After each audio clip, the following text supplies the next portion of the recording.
Good morning. Good Welcome morning. back. Day 2. So welcome to new people and hello again to everyone who was here yesterday. I loved yesterday. Yeah. And I think it was nice to sit back and listen to Dicken at the end of the day. It was. And just to chill out and always to see him. We love him being part of our events. Like I've said, I met him in 2009 and then every year from then he'd normally come over and do an event either down in Essex or up in the Lake District. So I think last year was the first year I hadn't seen him since I met him. But he was part of 2 of our retreats last year, wasn't he? So yeah. And today we've got William Pettit. Bill Pettit. Yeah. And his talk is called, and this is one of the chapters from his book. So he gave me a few to choose from. So it's called "The Cork's Home is on the Surface of the Water. It takes constant and concerted effort to keep it under the water." And that'll be at 4 o'clock this afternoon. Technically, the Cork's home is on the edge of an oak tree. I'll bring that up with him later.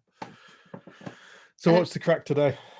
So I've called today Unity, and the first talk I've called One Mind. And I think Annette asked yesterday for Dave to speak a little bit more about how it was that he spoke about thought in nature that really opened me up and made me see that I'd limited my understanding of thought. So I think you were going to do a few, you have some props today, and you've got some examples, because I think it's quite nice to take it out of the human for a bit, because Sid's principles were universal, and so often it can sound like they're psychology for human beings. Whereas when he spoke about them being the true psychology, he was meaning the true meaning of psychology, which is logic of the soul, logic of the psyche. And I think I mentioned this yesterday. I'd become very much involved with the 3 principles for helping human beings, which is fabulous because we are human.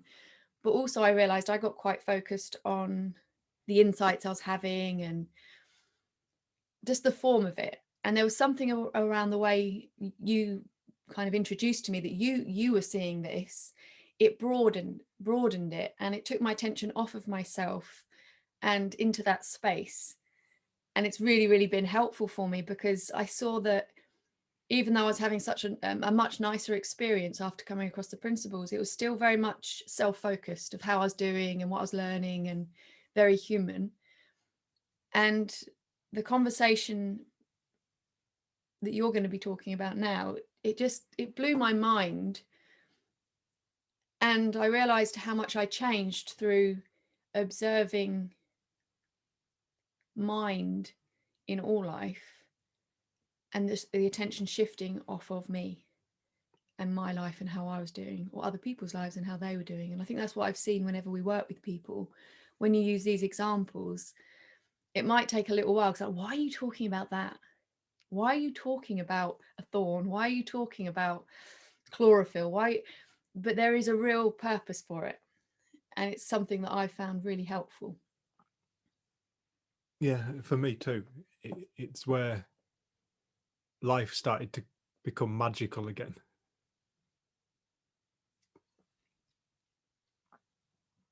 I think it's really nice to be able to walk through life and just become interested in stuff. We're only here for a finite amount of time in this form, in this body, in this time. And I think the more time we can spend in wonder and awe, the more time we spend closer to our source connection, our source being. We spend more time in closer to our truer self. Because nature's been my greatest teacher. And it was something I've always loved. I've always respected nature. I've grown up loving nature. I became a tree surgeon. I studied ecology at college and wildlife and countryside studies. I've always loved nature, but it was only when I came across the principles did like my respect and love for nature take on a different meaning for me and a different level. And the more I kind of observe nature, when I'm saying nature, we are nature. People are nature. Humanity is nature. We're all nature. Everything's nature. We just keep, like I said yesterday, we keep separating ourselves off. There's the natural world and there's the human world. Oh, the natural world. Well, we're not natural. Everything that we create isn't natural. Of course it's natural. Everything humanity does is part of nature. Computers are an aspect of nature because nature created them. GPS is an aspect of nature. All our technology is an aspect of nature. It's an extension of nature. It is part of nature because we are nature, creating them in the same way, creating tools in the same way as like your Caledonian crows use tools to get insects out of wood and stuff like that. And in the same way as you were talking about yesterday, the ants farm the fungus. They gather, the leaf cutter ants gather leaves so that they can create a fungus as it starts to rot down. It's actually the fungus they're after, not the leaves. The leaves are just they're just the. Spare me 1 second. Keys that up. The leaves are just the basis for the base for the fungus. And I think one of the kindest things you can start to realize is that you are an aspect of nature. I think it's kind for the self, it's kind for the soul, and it's kind for nature. It's kind for all other beings. When we take ourselves, we've created this imaginary triangle, this imaginary pyramid where we put ourselves at the top. We put ourselves at the top of the pyramid. The human being is top of the pyramid. This is an imaginary thing that human beings have made up. Because human beings aren't at the top of any pyramid. They're more like a link in a chain. And this chain is a circle where no link is more important than the next. Everything has its part to play. And it's perfect. Nature favors every single organism and the whole. Nature favors every single organism as well as the whole. Nature favors you, it favors me, it favors the daisy, it favors the bee that pollinates the daisy. It favors the individual fish as well as the shoal, but it also favors the whale that eats the shoal. It gives every single living organism the opportunity of survival and encourages survival as well as maintaining the balance of the whole. Its bias is love.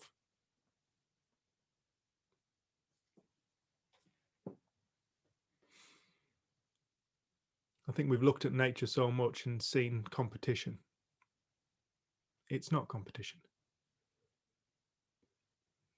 But what about the fox chasing the hare, Dave? Chasing the rabbit? That must be competitive. No, there's more rabbits than what there is foxes. Balanced. It's favouring the whole. It's given the rabbit the capacity of speed to get away from the fox, but it's given the fox cunning and guile. It favours all beings, individually as well as the whole. This is something humanity has stepped away from. Because human beings have separated themselves away from nature. This is a false split. And it's a split that we're starting to see the consequences of now in this world. And people are just starting to wake up to it. So I just thought, this morning when we're talking about mind, I want you to, it's kind of an abstract concept. Mind and intelligence. Infinite intelligence. The intelligence behind all intelligence. The intelligence source from which all intelligence comes from, the source from which all our ideas come from, the source where we came from. Some people call it God, Allah, Buddha, Jehovah, quantum field, universe. Sid called it mind. Makes no odds. Just words. But I just wanted to talk about what's been helpful for me to start to gain a deeper respect. So as I've gone through my life, I've especially whilst I was a tree surgeon, I started to notice so many things, and many people have heard me probably talk about the thorn, but the thorn was a real turning point for me in terms of finding evidence for the fact, tangible evidence, that there is a unifying intelligence underpinning all existence. An intelligence that isn't just located within the human, an intelligence that's built into all things, an intelligence that built the human and built all things. And I remember, sorry if you've heard this story, but I remember when I was a tree surgeon and I'd been asked to climb a holly tree and take the top out of a holly tree. But the thing is, the holly tree was full of rows. This holly tree was absolutely riddled with rows. And the man said to us, he said, "Give my wife a tree and she'll grow a rose up it." And me and my mate Ollie were looking at each other going, we really wish she didn't. Now we're being asked to take the top third out of this holly tree. I'm like, oh. I got halfway up the tree and I was caught on every single little thorn. Can you see them? Every single little thorn, as well as this. I was ripped to shreds. My clothes were getting caught. I was trying to pull my saw up. Ropes were all tangled. I was swearing like me. And I am like the definition of swearing. I couldn't think of anything worse than me. And I was ripped to shreds, absolutely torn to shreds. And I did the best job that I could, given the temperament that I was in at that point. I got out and I said, "Look, mate, that's the best you're going to get." He said, "Well, I'm not paying for it." And I'm like, "Well, that's fair enough. You don't have to pay for it. I'm not going back up it. See you later." And like I said at the time, I couldn't say that the tree won because I'd taken a fair whack out of it. But it was when it was later on, I was pulling some rose hooks out of my hand, thorns out of my hand. And it was such an interesting moment. It wasn't something I planned. It wasn't something I'd ever thought about before. But I started to get these questions coming into my mind, just out of the blue. And I had a sense at the time there was learning there as these questions started to come through. And I find these questions really useful for people to kind of ponder. Again, this takes us out of the realms of psychology and trying to fix ourselves. This is why we ask people just to park that point, because that's not what we're trying to bring about. What we're trying to bring about is a sense of something greater. And the first question that came into my mind at that time was, why do plants have thorns?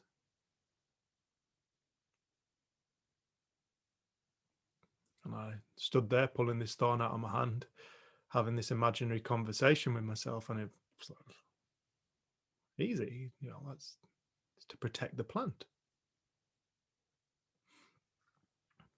No sooner had I answered that question within my own mind, the next question came. But how does it work?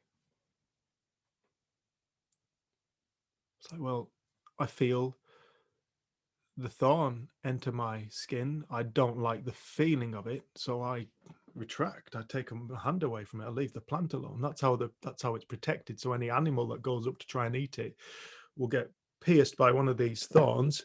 It doesn't like the feeling of it, and it'll just leave the plant alone. And then the next question was, but how does it work? And I started to get technical, went back to my biology days at school, and I started answering to myself, well, it works because I have a nervous system. animals have nervous systems. And as this thorn, this spike, this really specific appendage on a branch sticks into my skin, it irritates the nervous system, sends a message to wherever it sends it to, the brain, and awareness becomes aware of it, and I leave the plant alone. I could answer all those questions. The next question I struggled with for a long time. And the next question was, how does a plant have understanding of the animal nervous system? How does it have awareness of the animal nervous system? The plant doesn't have a nervous system attached to a brain like a human being does, so it's not like, or an animal or a vertebrate does. So it's not mimicking itself. It's not using itself as a blueprint to create thorns.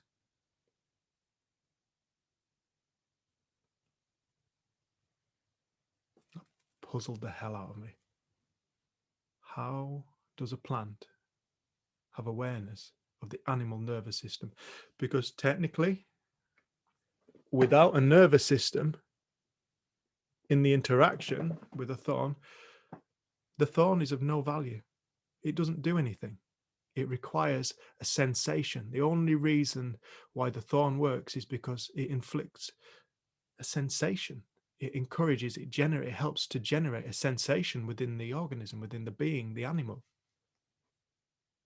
The only thing that we don't like is the sensation, the feeling state of being pricked.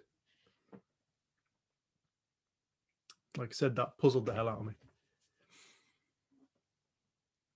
I came up with answer after answer, and I just knew it wasn't right. And then it was a couple of weeks later, I wasn't even thinking about it. All of a sudden, an answer came into my head.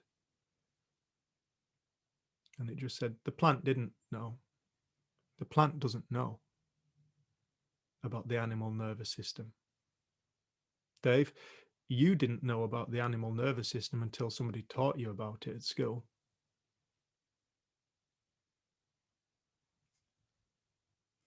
What built the plant built the animal. What builds the plants builds the animals. What intelligence lies behind the nervous system is the same intelligence that lies behind the thorn. Nature favors all beings and the whole.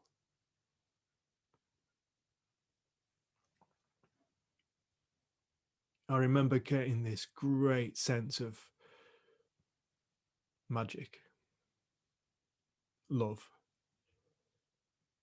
inspiration, and awe for the magnitude of a thorn. A thorn, something I had pulled out of my arms, head, face, arteries throughout all the time I've been a tree surgeon. A thorn had become my teacher at that moment for the interconnectedness of all life, for the way that life favors the individual and the whole. It unifies it all in love. It loves all beings. It loves itself.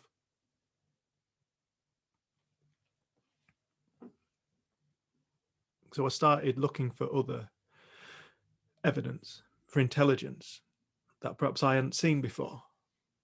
And being a tree surgeon, it was fairly obvious to me that quite quickly that when I reduced a tree, let's say I took off 40 years worth of growth. So perhaps I reduced a tree by a third or something.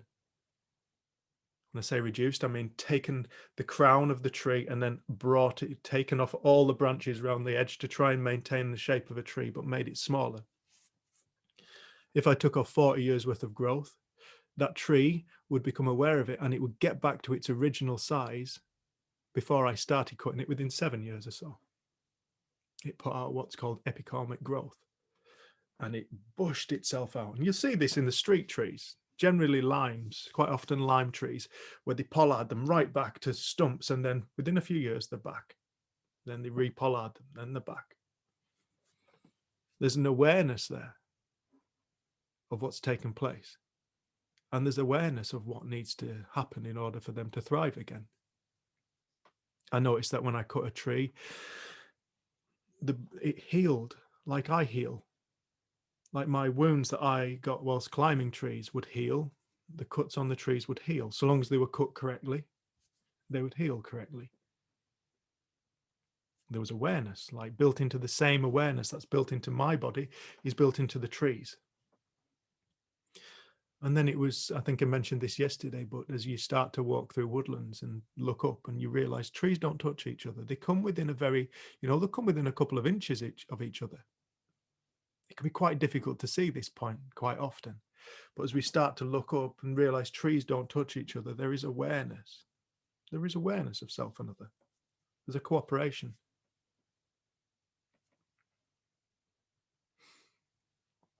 And these trees produce blossoms.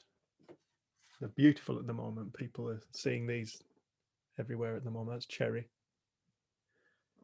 They produce flowers, which insects pollinate for mutual benefit. There's a mutual benefit to the pollen. It gets to disperse and gets to reproduce as the tree, while at the same time it gets to give the insect what it needs to thrive. We've been, like we mentioned yesterday, we've been brought up with the idea that this is all random. I argue different. It's not random, it's intelligent. There is an intelligence underpinning all existence, underpinning our being. It knows what's best. But it gives people free will, free mind, free thought. It allows people to dream, come up with concepts, come up with ideas of who they think they are. It allows them to pretend that they're not this intelligence. It allows them to pretend that they're small. It allows them to pretend that they're separate. It allows them to pretend that there's something greater than nature. It also allows them to pretend that there's something less than nature. It allows them to pretend that they're anything but perfect. It allows them to pretend that they're mentally ill. It allows them to pretend that they're not perfect, that they're not whole, that they're not worthy, that they're different.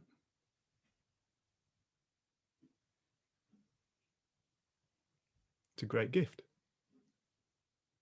It's the gift of life as a human being.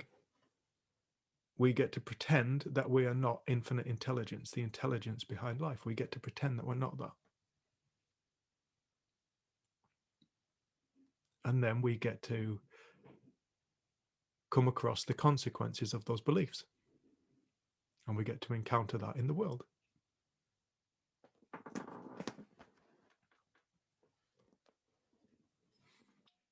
If you really look, you'll see it's true.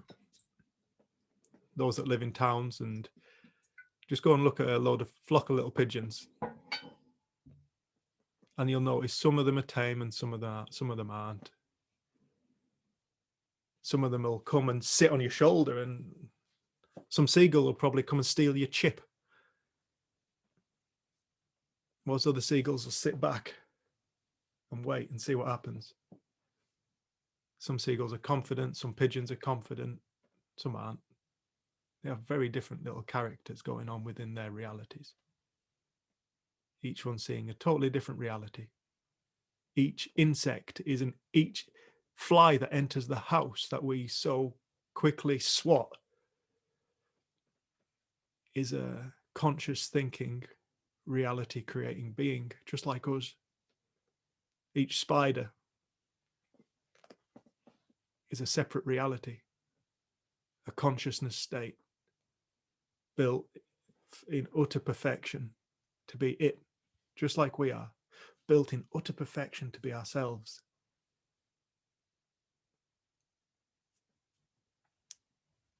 Our struggle comes when we misidentify ourselves as not being the perfection of nature itself. Is it logical that we're anything but perfect nature? We can't be anything but other than perfect nature. We're here. Nature brought us into existence. We can't deny that. It's a fact because we're here. Every single one of us, no matter what we look like, no matter what our skin type, colour, no matter what our race, creed, religion, size, it doesn't matter. It's perfect. Everything is utterly perfect, even down to what's happening on in the world right now. It's perfect. It can't be any other way. Given where humanity has been consciously and all the other beings on the planet, the world cannot be anything other than what it sits at right now. It's impossible because it's here now and it's happening. It cannot be any other way. Doesn't mean the future can't be different. The future can totally be different. The future will be different if people wake up and realize what they truly are and stop identifying themselves with the beliefs that they've learned and adopted over time. Because that's the only thing that separates. It's an illusion of separation. It's a thought. It's a thought of separation. It only exists in the mind. There is no separation. That's why thorns and nervous systems exist. They come into being together. The plant didn't need to produce a thorn before the nervous system.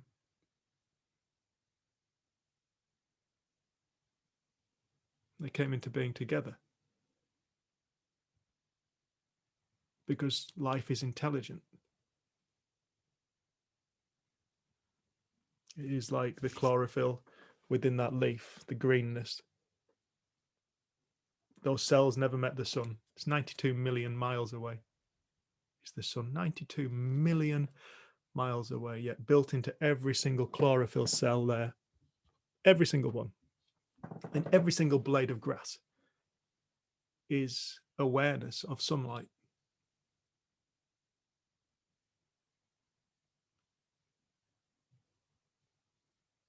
These little feathers here, look at them. These little white feathers.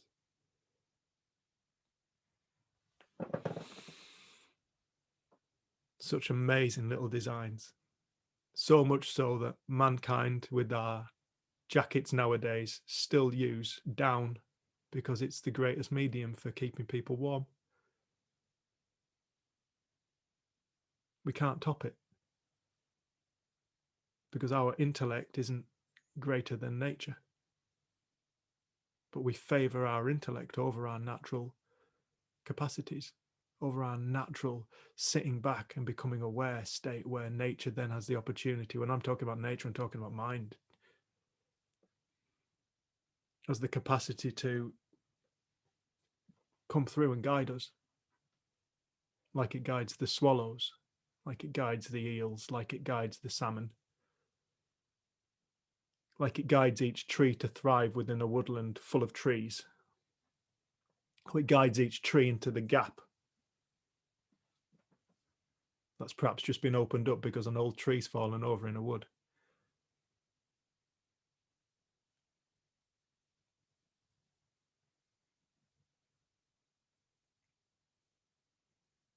We favoured the slave over the master. We've given the slave all the power, our intellects. We've given it all the power. It's an abstract concept to our intellect because the intellect can't see anything but itself. That's why it's always been said in moments of quiet, do you truly hear yourself?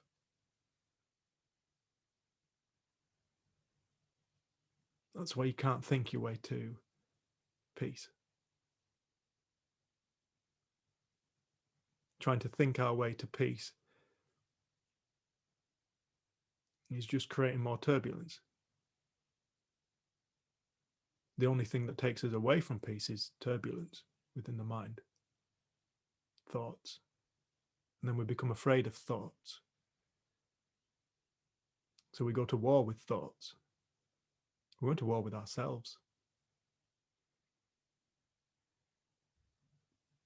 We're actually going to war with ourselves and expecting to find peace. Peace doesn't exist in war. Peace only exists the moment we put weapons down, stop fighting. That's all it takes. It's just a moment of putting down the intellect, just putting it down, and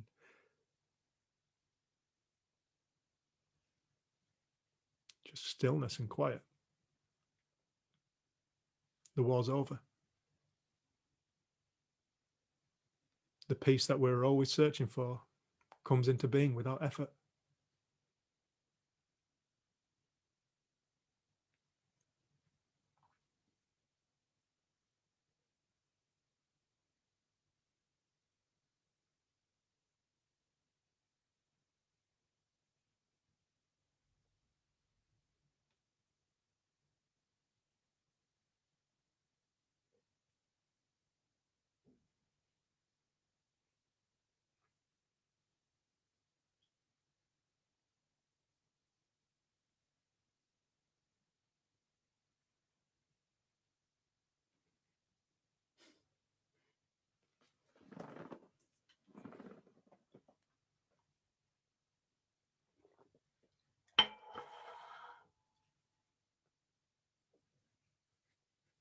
There's a beautiful tree.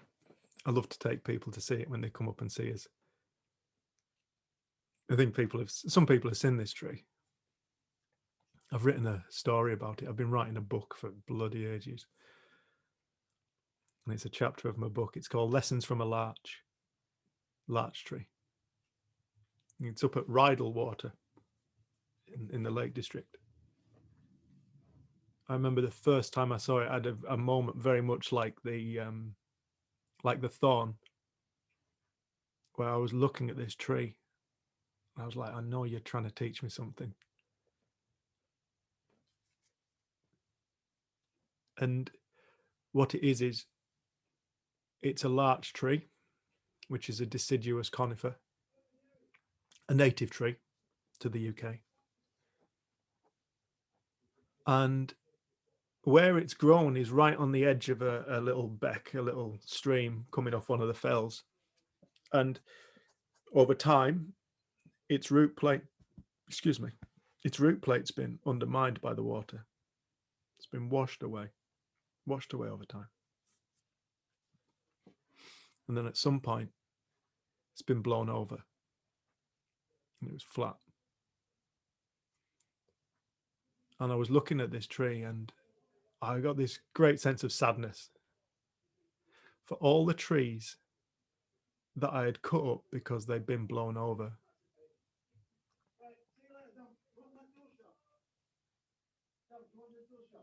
Excuse me 1 second.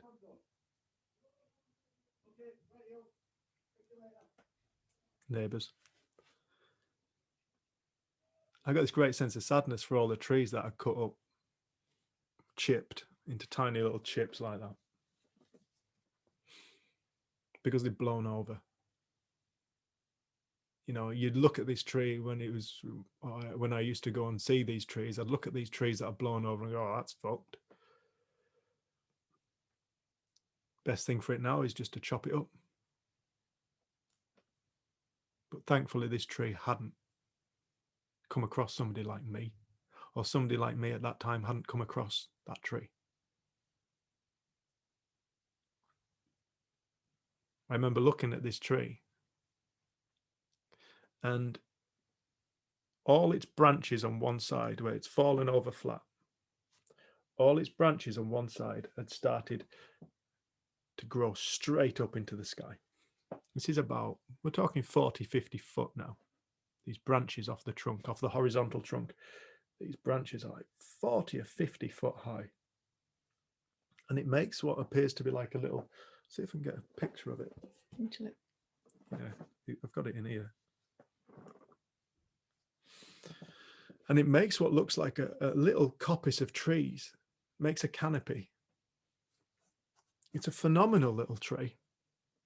And I remember looking at it. Here, see if we can see that. So what looks like a stand of trees there is actually all the branches coming off the trunk. Can you see it? Cool. Those are all branches. And I remember looking at it and getting this sense of being, there's a deep point to this. What is it about this tree that's just so magical? I remember looking at it and I was thinking to myself, well, the tree didn't get to choose where it grew up. It was guided by the wind. The cones of larch open up, and as they open up, they release these little papery, very small leaves that seeds, that get blown by the wind. And the trees use wind for dispersal, which is a genius thing in itself. Deeply intelligent thing, the awareness of the movement of air to disperse seeds, like dandelions and ragwort and stuff like that. But this particular tree, this seed had landed next to this little beck, this little stream. And I remember it being like, thinking to myself, lots of people are like this tree. Lots of people feel like they grow up feeling undermined. Like the tree being undermined by the stream. They feel undermined by life, by people, by circumstance, by where they're growing up, by their families, perhaps. Perhaps they haven't grown up in the easiest of environments to thrive in, like on a fell side in the Lake District, exposed next to a stream. And sometimes in life, people take a big fall. It's part of life. Trees get uprooted. It's part of life. People face hard times. That's part of life. All people on earth face hard times at some point. This is part of life. We face hardship. I have.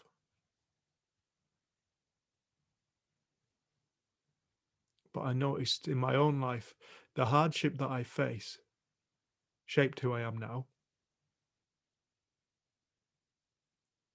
In my personal opinion, it made me more beautiful.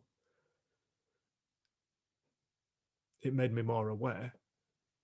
It meant I came back stronger. Just like this tree. What applies to the tree applies to the human. What applies to the human applies to the tree. We are nature. What allows that tree to come back thriving is the same thing that allows the human being to come back thriving, and intelligence and awareness. The awareness to stop putting growth and energy into the tree, into the branches that are now stuck into the ground. Put all your growth and energy into what's going to make you thrive. Leave the old behind. Leave the old modality of being as a tree behind now. You must think anew. As the tree started to had awareness of its own situation, naturally, it grew and became stronger and, in my opinion, more interesting and beautiful. Perfect. It's thriving. It had to leave its old modality behind. It had to leave the way it thought it should be behind in order to create something new to thrive in its new state. That's what people have to do if they want to move forward with life. They have to be prepared to leave the old behind. Leave the past behind.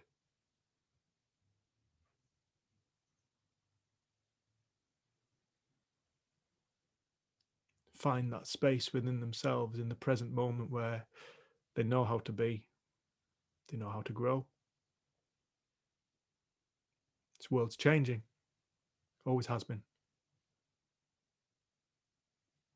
This world has always changed, but life has always survived. And it will continue to survive because life is intelligent. It was said that in Chernobyl, life wouldn't exist there for 1,000 years. Life adapts. It's thriving. The animals and plants are resistant to the radiation. There is an intelligence built in that allows, we're so linear with our thinking. We're so fixed with our materialist thinking. We don't realize that there is an intelligence behind the cells, behind DNA. There is an intelligence behind DNA, behind the cells, that allows things to evolve, not over millions of years, but in generations. In fact, human beings are evolving within themselves now.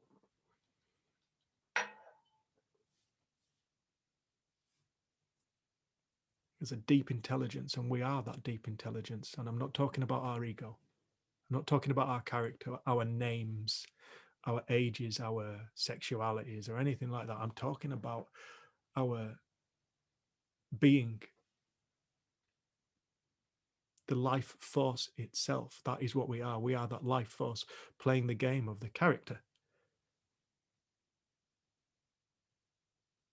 All the things we think are right and wrong and good and bad that we're so attached to.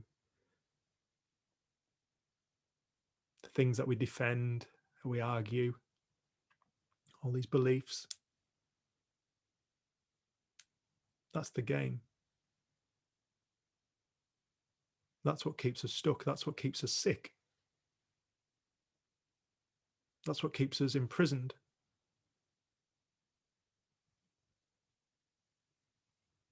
Those are the things that keep us imprisoned. All the things we think keep us safe. Like I said yesterday, you are safe in a prison cell, unless you're wrapped up with somebody mental.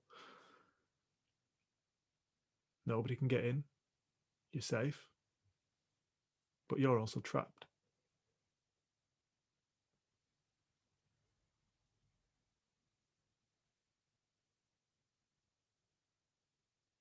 The things that we think keep us safe are the things that keep us trapped. It's quite a difficult thing to get our heads around because we're so wedded to so many ideas and beliefs. We're not prepared to think again because we're so attached to it. That attachment is the thing that the Buddhists are talking about. Let go of attachment. Not to objects. It's let go to the attachments within the mind, because the objects can't create attachment in the first place. It's the mind that creates the attachment to an object.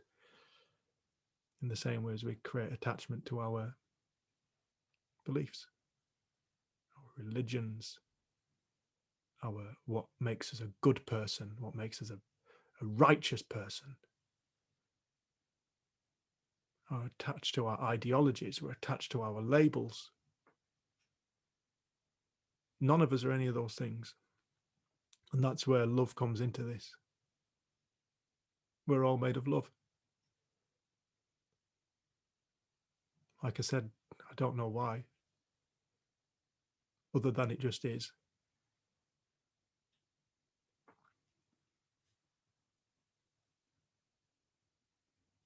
All the fear that we experience is illusory. It's made of love. It's love in disguise. In love, there's only singleness. That's why when people fall in love, they feel connected. And they fall in love with a piece of music. They feel it. They feel that connection to it. They feel it coursing through them. They feel the music.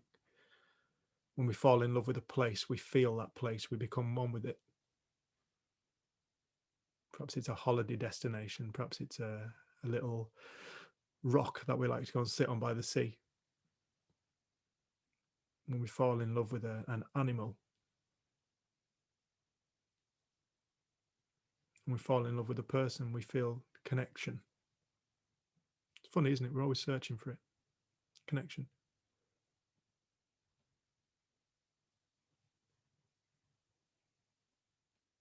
But the fear is the opposite of that. It's a separation. This is fundamental about fear. If somebody can see something around this, they will start to understand that fear is an illusion. In fear, it takes two, a duality. There is somebody to be afraid of something.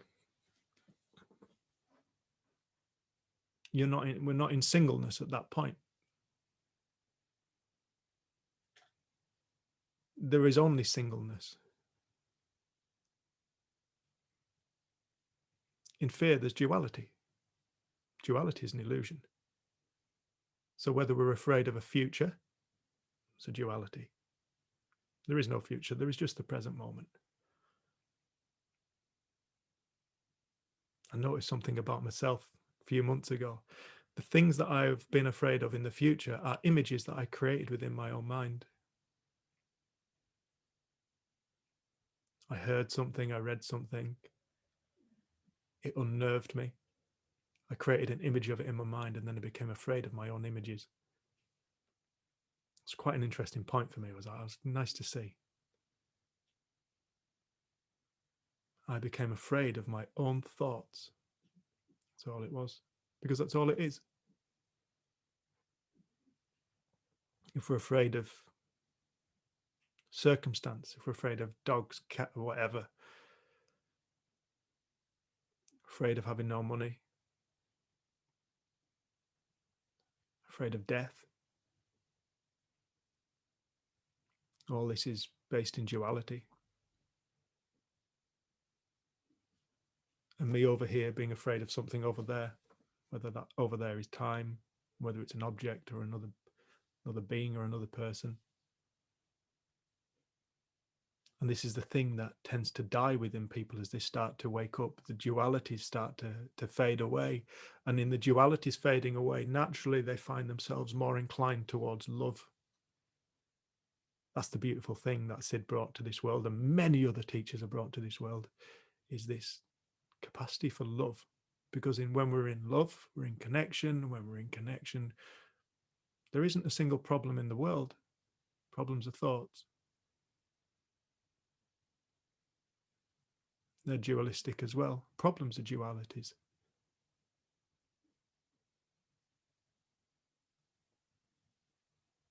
It's not a case of getting rid of all these dualities. It's a case of just being aware of them and living in the duality of life.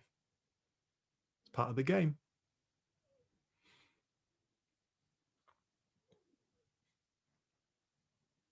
But the more people that wake up to it, the more the consciousness of humanity will change. And naturally, we will create a more loving, connected planet, which is happening now. It's happening. The world's getting better. It's not getting worse. In spite of what our news tells us, it's not getting worse. There's more beauty taking place in this world than what there is terrible things.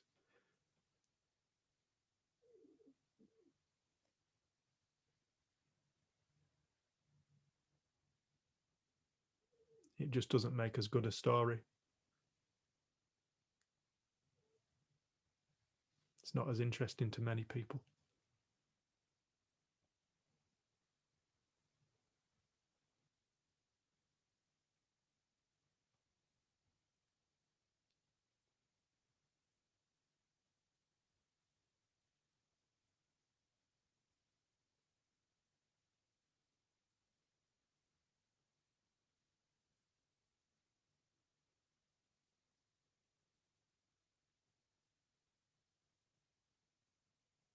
I think later on I'll do the diagram of a lake, but right now I think I'm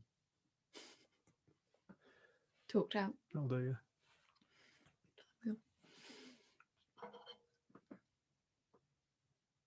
yeah. Whenever Sid did talks, he'd say, "Don't listen to my words, look for a feeling." And it used to really confuse me. And I used to kind of get heady about looking for a feeling. What kind of feeling? But I think that's why I've loved hearing Dave talk this morning, and I've heard him tell those stories so many times, and each time it's slightly different, but there's something about it that seems to really settle me into this stillness. And one of my favorite quotes of Sid's was, if you want to find truth, you have to see in the singular.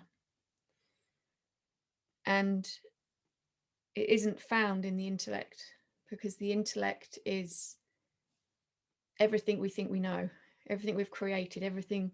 It's our ego, and it's got an incredible role to play in our lives. But we can't find that feeling in the intellect or in the ego, because the ego by its nature is separate, is dualistic. And I think the feeling that Sid spoke to is like, I felt like I just dropped into it this morning. And when you stopped and kind of looked at me halfway through, I was thinking, I've got nothing. Like, just keep talking or sit in this silence. And you can see it's a very... We spoke yesterday about how you can't put the principles alongside things. Like Sid would say, you can't mix them. He didn't mean don't get interested in other things, don't meditate, or don't get involved in hypnosis or any of those things. He just said you can't mix what he discovered with anything in the world of form, anything that's been created, because he was pointing to something that was before form. And when we start to get a sense of it, it doesn't come in words. It doesn't come really in images. It comes in a feeling. And often when we've done events and we've asked people to describe that space or that feeling, it's stillness, peace, quiet. I think at one of Dicken's events, it was almost this feeling good for no good reason. And I think the observation of the space that spans the thorn and the nervous system, the space that spans the chlorophyll cell and the sun, like the space is where the knowledge comes from. The silence is where information comes from, that's helpful for us. Because anything that comes from the intellect or the memory, we already know. It hasn't helped. So what we're looking for is something new. But we've been taught, we've got a model of learning in education that is fantastic for some things, but not fantastic for this. Because if we listen to this, wanting to grasp it or get it or understand it, we can get an intellectual understanding and it does nothing for us. But I know that when I first learned about this, I came away changed and I had no intellectual understanding of it. Like, I laugh, my family thought I'd joined a cult or I was taking drugs, because they were in the world of self-development. It takes time. You need lots of therapy. It's going to be this. And then suddenly their daughter had struggled so much for about 10 years with depression, anxiety, eating disorders, self-hate, came back and they were all right, but they didn't know what they'd been listening to. It just made no sense to them at all. But I think it's because it was that space, the space that's completely filled with newness and possibility, had taken place within. And I couldn't describe it to anyone. And it frustrated the hell out of my friends. They're like, but what did you learn? I'm like, I don't know. And it's not that I didn't want to share it with them, because I'd have loved to have been able to share with them, but I just didn't have the words. But the interesting thing is, in that first year and a half of being around this, I would be around people without having any words, not really having the intellectual understanding of it. But they'd come away and they'd say that something had shifted in them, or they'd had an insight, or they'd changed. And I think that's the thing, that just by us seeing this for ourselves and then going out and living, that's helping the whole. That's helping life. And it's something that we've spoken a lot about recently, because different things that we've read and heard, and how quickly it feels like you're in justified negativity, you're in justified judgment, and it feels so justified and you feel so righteous. And I've seen that time, that feeling, that experience as a call to look within myself. What am I creating? And I think what we generally want to do is point out there, like, you're the source of that. You're the source of why I feel righteous. You're the source of why I feel judgmental. But actually, these feelings that we get to experience are wake-ups. They're opportunities to learn about your own mind, how you're driving yourself crazy with your own thinking, for you to see in the moment, I've created an imagined future and I'm now living in the fear of that imagined future now. And I think that's something that we hear so often, like, live in the present moment, be here now, and there's books written about it, but we can only ever be here now. Our mind can wander, but we're here now.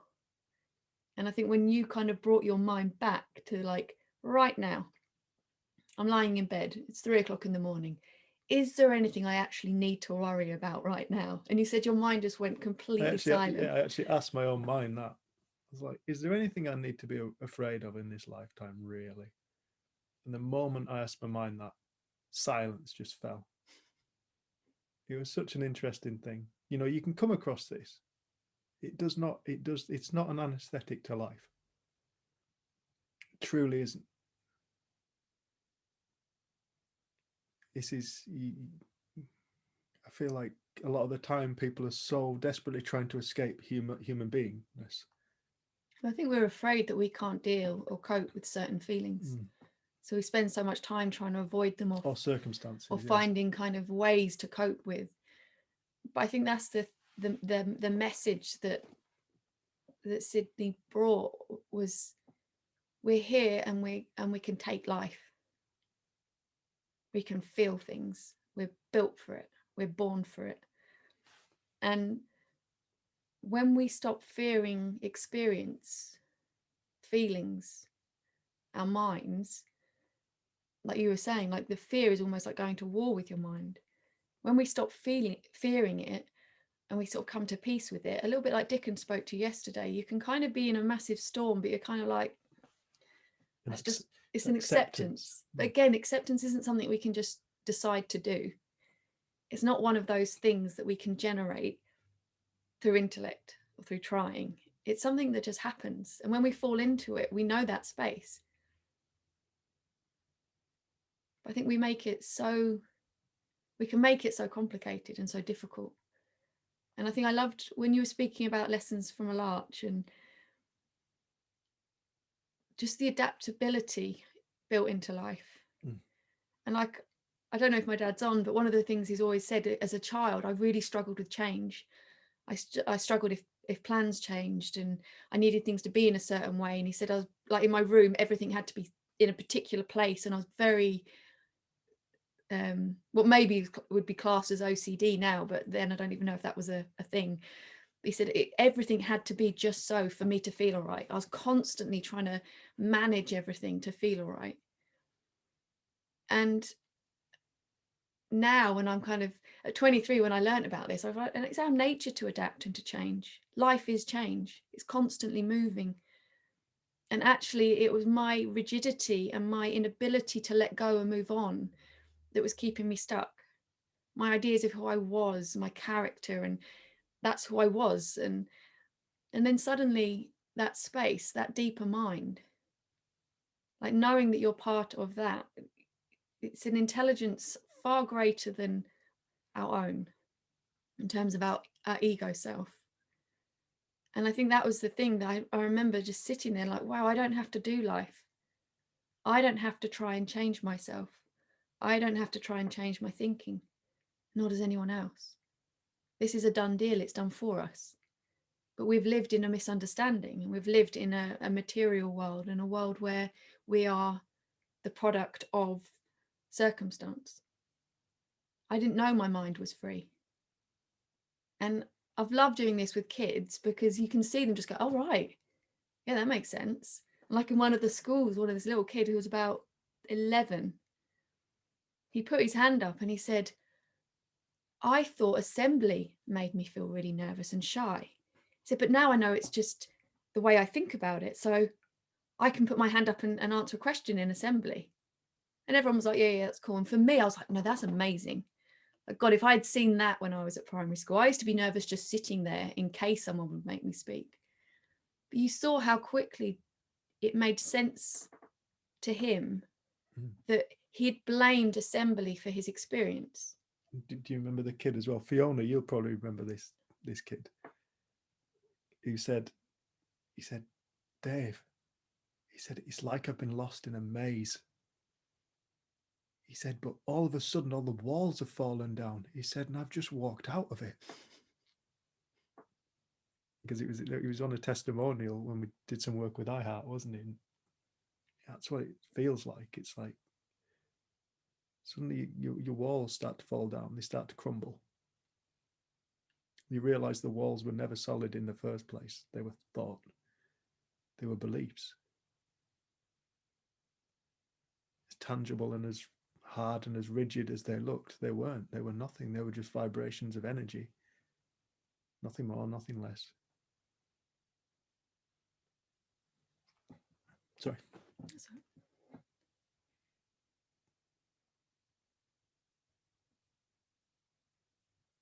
It's funny, I think most people who come across this, they might have the initial, oh, I wish I'd known this when I was younger.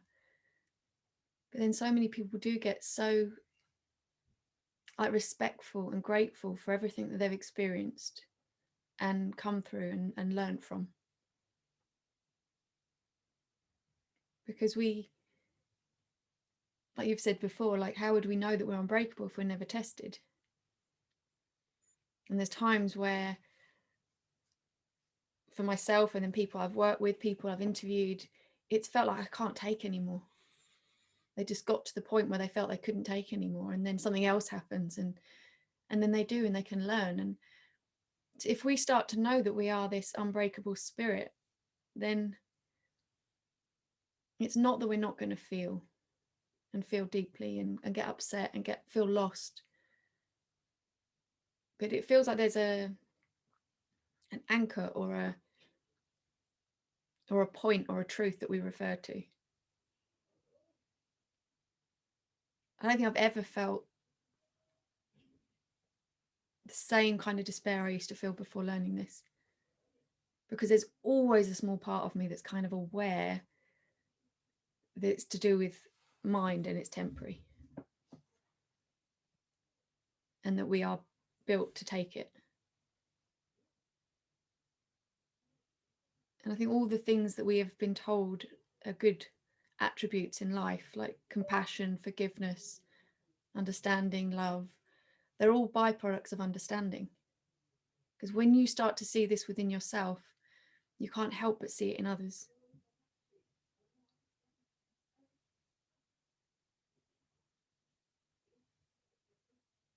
Were you going to bring that one up? I was thinking of that one earlier. I've loved being up in the Lake District and being part of Dave's family, because I'd never really noticed, I liked birds, but I'd never really stopped and looked at them. I'd never thought about the genius within them. I'd never really taken the time to look at ants but it's like I've loved the absolute fascination with every single little creature or plant. Like when we did a safari in South Africa, the guide said, we don't know if we're going to see some of the big names, and Dave's like, I don't care, I'm just interested in anything. So then they stopped for every single bird and every single creature, and it's like this fascination with life. And when Dave was speaking earlier about there's so much more beauty in this world than we realize, because often we're fed kind of the negative. But when you stop and you see, like I'll come upstairs looking for Dave, and he's been watching 2 rooks in the field for 20 minutes drinking his coffee, like lost in the fascination of their interaction. And I realized how much of the time we can preoccupy our mind with ourselves and our problem and who we think we should be and what we don't like about ourselves or someone else and who they should be and how, or the past. And we don't often find ourselves just present, being fascinated by everything that's around us. Like, I hadn't really taken the time to just sit and watch the bird feeders before. Like, they're in my mum's garden and I know my mum had liked them, but I hadn't ever just stopped and seen all the interactions and the characters. Little politics going on. Yeah, and you telling me, oh, actually, 'cause I was like, robins are so cute. He's like, actually, they're quite feisty. They're quite vicious. And I'd never realized how much time I was in my head thinking, and it was always past or future stuff. Like, and it was when you made the observation, like, how many people just stop and watch. Like, you'll see birds up on a wire just observing, just sitting. And then when we were in Nepal, we saw a guy just crouched down. Yeah. He was pretty much there every time we walked past. He was just crouched in the street, just watching, present, aware. But I just feel like we've made it very complicated. And we've brought in so much to our limitations and our ideas of ourselves. And then we try and work on it, and it seems worthy because we're trying to work on ourselves, but we don't realize that it's in that pursuit that we give it more attention and energy. And it's in looking in the opposite direction, or just opening our eyes and looking at what's in front of us, that change starts to happen of its own accord, not through effort, not through trying, not through focus on. Because I realized that, you know, I was in therapy from about 13 through to 23, lots of amazing different therapists, but I seem to be getting worse rather than better. I seem to be getting more and more kind of insular and afraid rather than better. And I was finding new things that were wrong with me and new things that I struggled with. And I think that's why at 23 years old, sitting with Dr. Roger Mills, it's like, this made sense. It didn't make sense to my intellect. I couldn't put it into words, but it made sense. It's easier than we think. Have you found the caterpillar? No, you ruined it. Ruined it. You ruined it. It still looks good. Still looks good. Bloody ruined it. I meant to say something. I mean, if that isn't evidence that life is just a laugh, that's a hawk moth caterpillar. If that isn't evidence that there's a knowledge that underpins all things, like that's of the insect kingdom.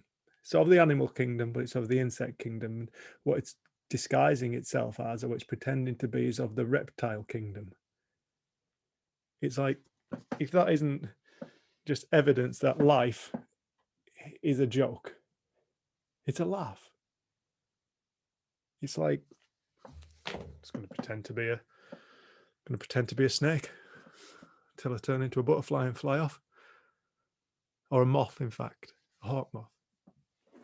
You just see, it's like, you can see how it is a caterpillar by, if I get that nice and close, on top of its face, between its eyes, you can see its legs.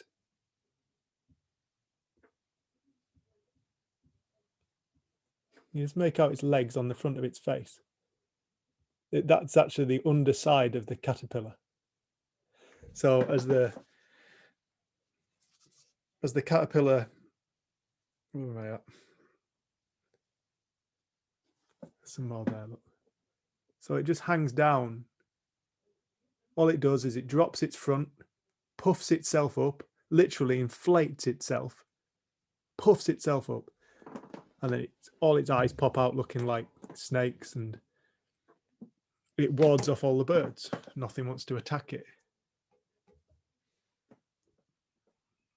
I just think once you start getting your eye in for the magic and the interaction and the singleness, the intelligence behind the construction of a snake and the insect, how one can mimic another. I mean, a viper is a really formidable thing in the natural world. A viper, human beings aren't particularly too keen on going around bugging around with vipers. We have them in the UK, we have adders. They're a type of viper. And I mean, people are cautious of them. So animals are naturally cautious of them. Other animals are naturally cautious of them. And for other beings to be able to mimic that is a really clever thing. It's deeply intelligent. Nature is deeply intelligent. Intelligence, a formlessness, a formless intelligence. The way we're taught still to this day in school is it's all random. Is it random that a caterpillar could end up looking like a viper? Oh, it's just chance. No, it's perfect. It's intelligent. We don't see caterpillars turning up looking like, I don't know, something pointless that just, you see them disguised as twigs. Caterpillars disguised as twigs. You see butterflies disguised as leaves. It's like the orchids with the bees, Yeah, bee that orchids. look like bees. Bee orchids. Such genius. There is an awareness of what a bee looks like, its physiology built into that plant.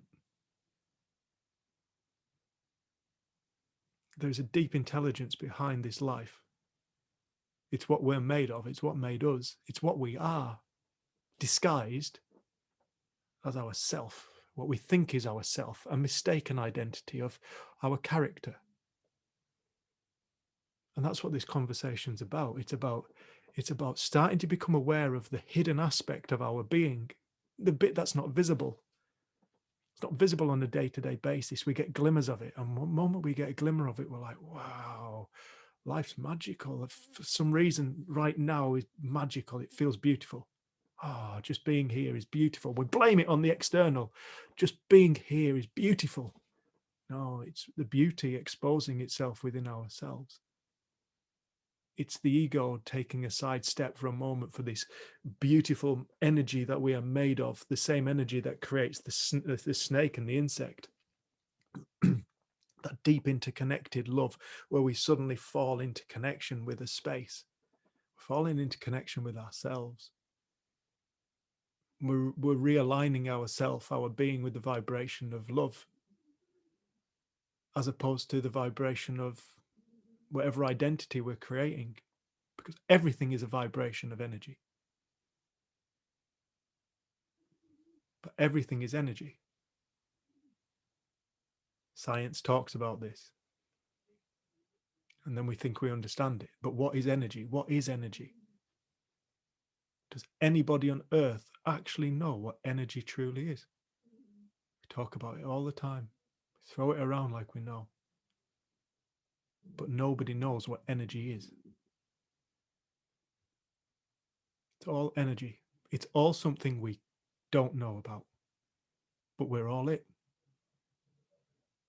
And the only time we ever get to gain any sense of understanding of it is when we realize it within our own self. And even then, when we get to bear witness to it, you come away going, nah, the intellect can't handle that. I can't get my head around it. I'm just going to forget trying to get my head around it and just enjoy it, because it's magic. It's all magic. No matter what the world is showing up like, it's magic. If we're suffering from depression, the fact we get to suffer from depression, is that not a magical, inexplicable event? You see, the whole game of life is magical. Everybody is magical.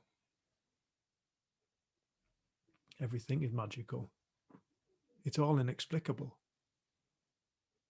Totally inexplicable. We are an inexplicable event. We're a magical, inexplicable, loving, divine event. Playing the game of mundane, everyday, boring, depressing. Nah.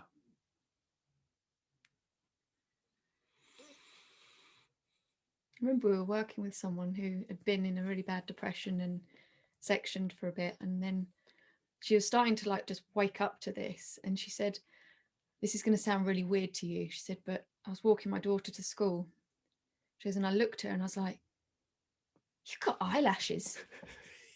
You've got eyelashes, and beautiful, isn't it? And you grew inside me. And she said she just got absolutely amazed at this. And she said it just blew her away. Like, how have I never noticed this before? She said, I probably sound like I'm mental. She goes, but it just blew my mind. Eyelashes. And we just sat there and we're like, no, it doesn't make you sound mad. It's cool. It means you're just starting to notice how much incredible stuff is in everyday life, in the ordinary. Like when you look at it. And she was just like, yeah, it's like, it's such a funny moment. It was beautiful, wasn't it? Annette's just said, I just read it. And Amanda, sorry, just wrote, to be able to see the gift in any situation.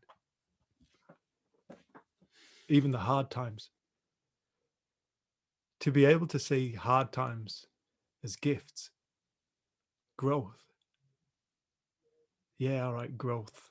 Yeah, it's part of the duality of life. It's part of the character. Yeah, it is, but that's where we are. That's what we are. We play the game of a character. Embrace the character. That's what life's about. It's about, I feel like so much of the time we're trying to escape the character. No, don't escape the character. The character is what we play life with. It's part of the game. Understand the character. Understand its limitations. Understand its illusory nature. Then play the game. You play a totally different game of life.